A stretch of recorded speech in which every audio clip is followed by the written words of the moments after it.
మాటలు అది అవదేమో, అది జరగదేమో, మనకు అవుతుందండి, మనకు అవదులే, వాళ్ళకే అవుతుంది, మనకు అవదు, ఇలాగా అవిశ్వాసం మాటలు ఎవరైతే పలుకుతూ ఉంటారో వారందరూ కూడా ఇసుక బుద్ధి కలిగిన వారు. అర్థమవుతుందా? తర్వాత ఇసుక గుణం ఏంటయ్యా అంటే, ఇసుక గుణం ఏంటంటే బైబిల్ మాట చెప్పి ముందుకెళ్తాను. బుద్ధిమంతుడంట తన ఇల్లు రాతి మీద కట్టుకుంటాడు, బుద్ధిహీనుడు ఇసుక మీద కట్టుకుంటాడు. ఏంటి బుద్ధిహీనత ఆలోచన చేస్తే, మా దేవుడికి వద్దు అని చెప్పిన విషయాన్ని అదే కావాలని తెచ్చుకున్నాం అనుకో, నీ బుద్ధి ఇసుక బుద్ధి. ఏమిటి? ఇసుక బుద్ధి. అంటే ఆకారం గారి దేవుడు, ఆకారం గారి బుద్ధి ఏంటంటే, దేవుడు వద్దు చెప్పించిన ఆ దేశంలో నుంచి నువ్వేమీ తీసుకోవద్దు అని చెప్పాడు. చెప్పినప్పుడు ఆయన ఆశ కలిగి చెందించడా బంగారము, అక్కడ వస్త్రము, ఇవన్నీ కూడా ఆయన తెచ్చుకున్నట్టుగా ఉంటే మరణాన్ని తెచ్చుకున్నాడు. ఇప్పుడు గమనించండి, గెహజీ కూడా ఏం తెచ్చుకున్నాడు కదా, ఎలీషా పాస్టర్ ఏదో వద్దు అని చెప్పాడో అవన్నీ తెచ్చుకున్నాడు. ఏం సంపాదించాడు? పుష్టివేదం సంపాదించుకున్నాడు. ఇవన్నీ కూడా దేవుడు వద్దు, మనకి విసరించినవి, అవి మనకి ఎన్నికలేనివి, ఇవన్నీ చెప్పినా కూడా మనం మరలా తెచ్చుకున్నాం అనుకోండి, దాన్ని ఏమంటారంటే దాన్ని ఇసుక బుద్ధి అంటారు. అంటే నువ్వు నీ ఇల్లు ఎక్కడ కట్టుకున్నావు, నీ ఆత్మ ఇల్లు ఎక్కడ కట్టుకున్నావు అంటే ఇసుకలో కట్టుకున్నావు. నీ ఇల్లు ఎక్కడ కట్టుకున్నాట? ఇసుకలో కట్టుకుంటున్నావు. ఒకవేళ బుద్ధిమంతుడు తెయ్యాలంట బండ మీద కట్టుకుంటారు. గమనించండి, సంసోన్ గారు ఉన్నారు. సంసోన్ గారి విధానం ఏంటి? ఆయన ఇటువంటి వ్యక్తి, నాజీరం చేయబడిన వ్యక్తి, ఆత్మతో అభిషేకం పొందిన వ్యక్తి. అటువంటి వ్యక్తి ఇప్పుడు అతని ఇల్లు ఆత్మలో కట్టుకుని బండలో కట్టుకుని అతను లోయ అనగా ఫలిప్రేమ్ లోయలోకి వెళ్ళిపోయి దిలీలో కొల మీద పడుకుని తన ఆత్మని, బలాన్ని, అభిషేకాన్ని, కంటి చూపుని, జుట్టుని మొత్తం కోల్పోయాడు. ఇసుక బుద్ధిని బయట పెట్టాడు. హల్లెలూయా. మరి యోసేపు గారు అయితే కనుక పాపము చేయమని పిలిచిన స్త్రీతో గొడవాడి వస్త్రం విడిచిపెట్టి బయటికి పారిపోయాడు. అందరూ బండ మీద కట్టుకున్నాడు. హల్లెలూయా. గమనించండి, నీ మాటలు భారంగా ఉంటే కనుక నీ బుద్ధి ఇసుక బుద్ధి. నీ బుద్ధి ఒకవేళ ఇసుకలో కట్టుకున్నావు అంటే పడిపోయినా నువ్వు కట్టుకున్నావు అనుకోండి, అది నిలవదు, అది పాపం తెలుసు, కానీ నువ్వు అక్కడే ఉండడం అనుకోండి, దాని అర్థం ఏంటంటే నీ బుద్ధి ఇసుక బుద్ధి అర్థం. హల్లెలూయా. నీకు తెలుసు ఖచ్చితంగా ఇది పాపం, నీకు తెలుసు, అయినా నువ్వు చేస్తావు. ఇది తప్పని తెలుసు, అయినా నువ్వు చేస్తావు అంటూ దాన్ని ఏమంటారంటే దాన్ని ఇసుక నిలవదు, అది నిలవదు, అది కూలిపోతుంది తెలుసు కూడా అక్కడే కడుతున్నావు అంటే అర్థం ఏంటంటే నీ బుద్ధి ఇసుక బుద్ధి.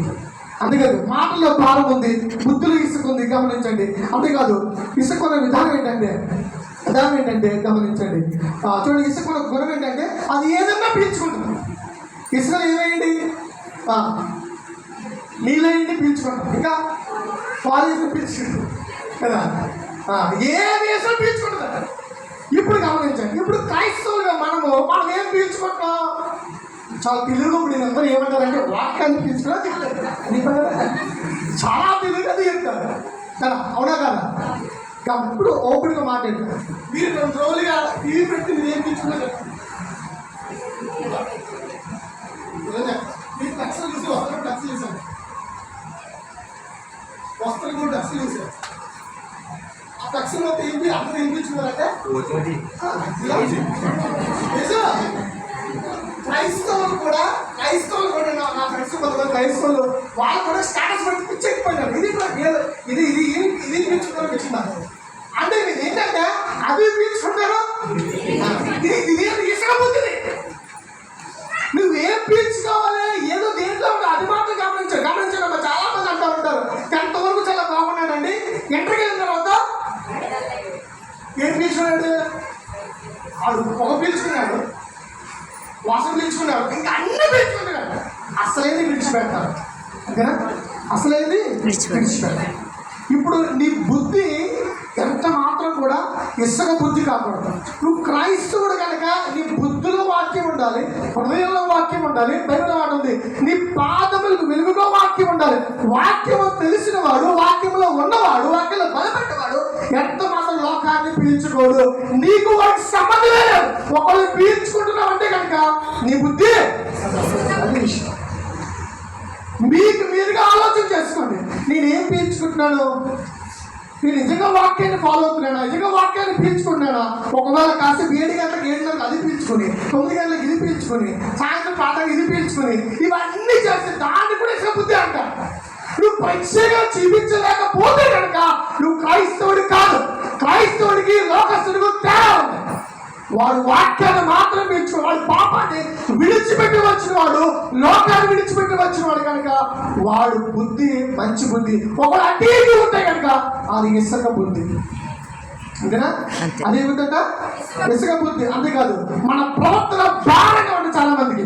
చాలా మంది కుటుంబంలో ఉంటారు. చాలా మంది అమ్మలు, ఒక అక్క ఉంది నాకు, అమ్మలక్క అని.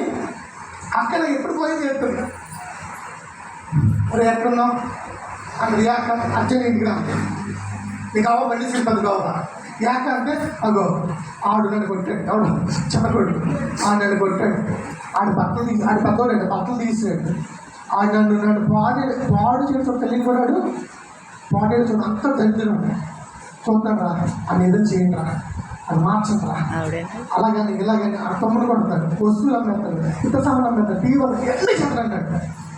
అక్కడ మాట్లాడే అరే అది చాలా భారంగా ఉండాలి, చాలా భారంగా ఉండాలి.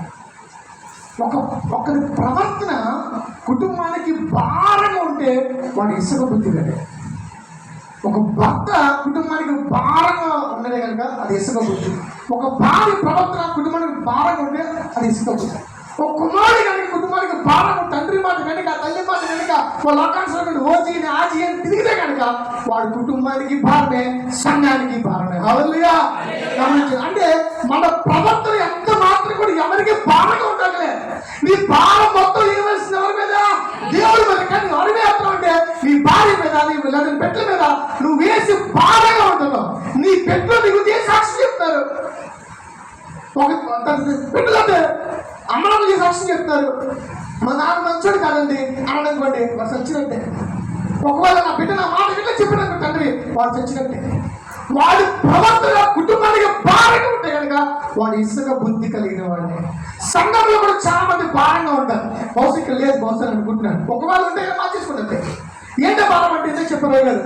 మా సంఘం ఉంటుంది, ఓపెన్గా చెప్తాను. నేను 10 గంటలు చెప్తాను, 10 గంటలు వస్తాను. చాలా చక్కగా అసలు ఏం చెప్పినట్టు కూర్చొని అన్ని బయట పాపం చేస్తాను. నేను అలా చూడాలి, ఏం చెయ్యలేదు తిట్లే తింటే ఒక చేపలు వచ్చింది. విశ్వాసం ఏమనుకోవడం. మోషే గారి విషయంలో ఇది జరిగింది. దేవుడు అంటాడు విషయంలో, మోషే నువ్వు తప్పుగా నేను చెప్పకంటాడు దేవుడు. అయ్యా అలానకయ్యా అని అడ్డుపడిపోయి నన్ను చెప్పాలని చంపేసి వెళ్ళిపోండి అయ్యా, జీవితం పేరు తీసేసాను చెప్పండి అయ్యా అని గొప్పగా మోషే అడ్డుపడి ప్రార్థన చేస్తాడు.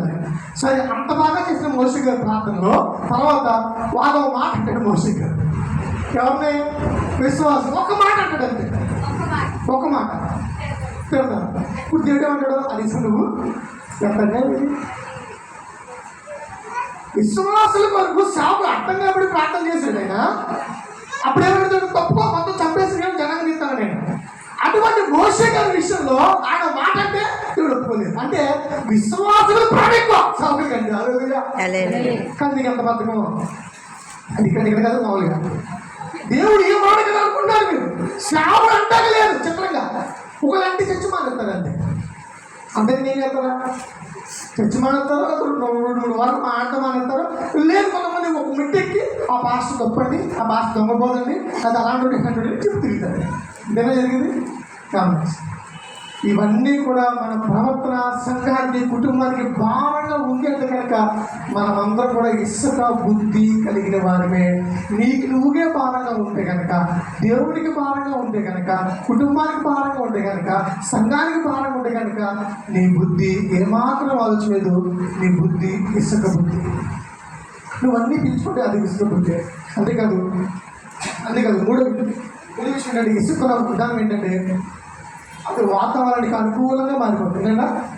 వాతావరణానికి మారిపోతుంది. ఇది క్రైస్తవులకు చాలా దగ్గరగా ఉన్న విషయం. ఇది మీరు ఫీల్ అనే మాట చెప్తారు.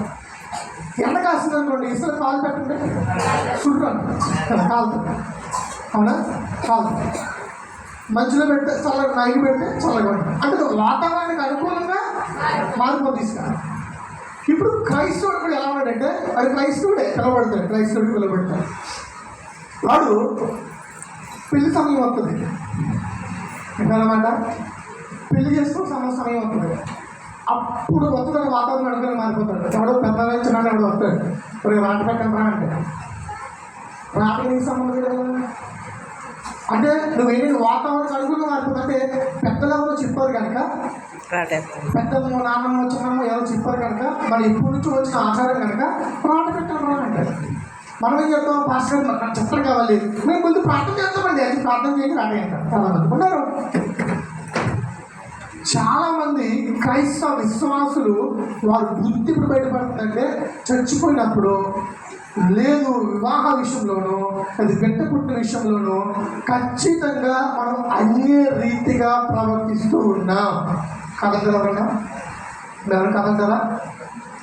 మీకు తెలుసో తెలియకో, మీకు తెలియకుండా కొన్ని విషయాలు, తెలుసుకునే విషయాలు అన్య రీతిగానే చేస్తున్నారు, కానీ క్రైస్తవ రీతిగా ఎవరు కూడా చేయట్లేదు. అంటే మీరు అందరూ ఎవరంటే ఇరుసలో బుద్ధికి వెళ్ళేవారు, అది దిక్కేయలేదు. ఎందుకంటే అది అటు వెళ్ళినప్పుడు అటు ఉన్నారు, ఇటు వచ్చినప్పుడు ఇటు ఉన్నారు. పొందు కావాలా?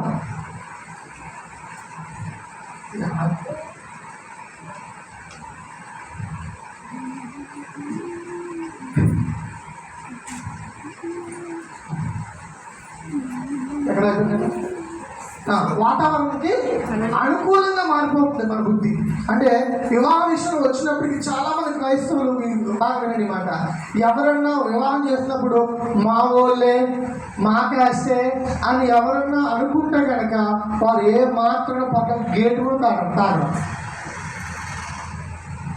బైబుల్ ఎక్కడ క్యాస్ట్ గురించి ఉంటే కనుక అది ఉంటే కనుక మీరు ఓకే, లేని విషయం మీరు పెట్టుకుని అదే ప్రకారంగా మీరు చేస్తే కనుక గమనించండి, మీరు అందరూ కూడా ఏమిటంటే